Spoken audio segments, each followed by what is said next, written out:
That morning, Eva gave me a hug, and when I was driving back home, I got the call, and I came back, and that's when I got a call from a gentleman by the name of Bob Biasotti. He was a district manager that reported to Jack Isola, and Bob was crying that we killed an employee.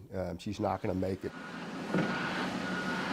Eva Macias walked across a tipping area at Davis Street. She's walking across, and the employee's coming at a perpendicular angle to her path and just ran right over her. She didn't see him, he didn't see her. I think everybody was in shock that day.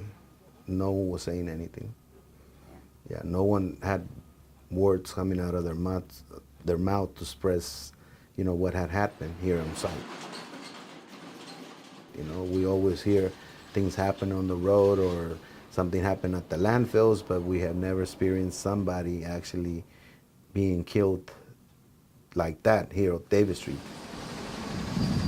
And being someone as close as she was for us, someone that will come in an hour and a half prior to her shift to make coffee for the rest of the employees, and being that was around Mother's Day, and I gave her a hug, it was really, it still hurts me. When we went and talked to the daughters of Eva Macias and her husband, and he believed that he would spend the rest of his life with his wife, right? That they would grow older together. They'd already had 3 daughters and they had grandchildren, and I'll just. As much as it's painful to talk about it, you have to bring it back and refresh everyone's memory that this site has suffered some fatalities, and we need to not feel complacent, and we need to always be on the guard and looking out on our surroundings. No one's immune. No one's immune. I mean, a fatality can happen, a serious injury or a fatality can happen anywhere. Transfer station, MRF, landfill, hauling company. Being out on the road's a dangerous place to be. We like to call it risk management. You need to manage your risks according to where you are and adjust how you work according to where you are. There are children that are out every single day, and they're running and they're playing and they're dodgeball and army and all the stuff that we did as kids, right? But now we've got 50,000-pound vehicles going down their street, and we need our drivers to be alert, to be attentive, and to follow the rules.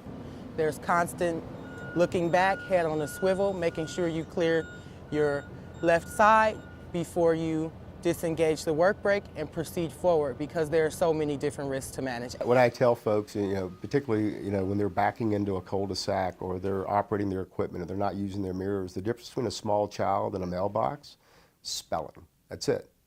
It is the grace of God that it's a mailbox, not a small child, and we've backed over children in our company. They can't let their guard down at any time. We got to constantly be scanning the area, looking ahead, seeing what's coming up. If you see a kid when you get out to service a cart and you don't see the kid, go take a look around your truck and see where that kid is. You gotta stop and get out and find that kid before you move. Because I don't want that on my conscience. When you're hurrying, trying to rush, I'll catch myself not looking, and I'll slam on the brake and look. Get out and look if you're not sure. If there's a grain of doubt in your mind, get out and look. Take their time, there ain't no rush here.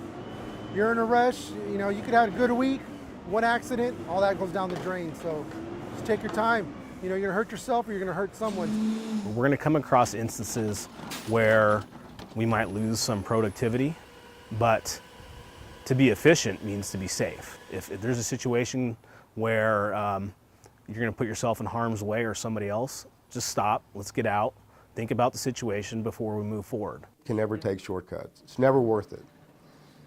What you're basically saying is the shortcut is worth my life or the life of somebody else.